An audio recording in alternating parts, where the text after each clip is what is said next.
Friends. హైడ్‌లో ఉండకండి friends. నాకా తీయటి మాటలు, కమ్మట తీయటి రాగాలు మనకి రావండి. ఏదో దేవుడిచ్చిన గొంతుతో మాట్లాడుతున్నాను. అందరూ అంటున్నారండి, నీ మాటలు రౌడీలాగా ఉండయి, నీ మాటలు మోగోడిలాగా ఉండయి అని అంటున్నారు. ఏం చేద్దాం చెప్పండి? నాకుండే గొంతు నేను మార్చుకోలేను కదండీ!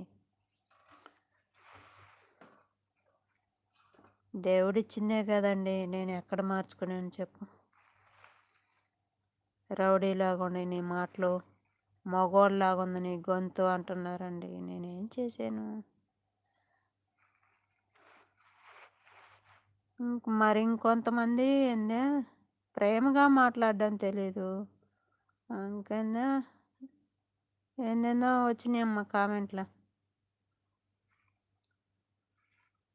మనకు ఫస్ట్ నుంచి అదే రాకపోయా మరి ఇంక ఇప్పుడు ఎట్టొస్తుంది మధ్యలో? మా ఆడబిడ్డ అంటుండేదిలే పుట్టుబడులు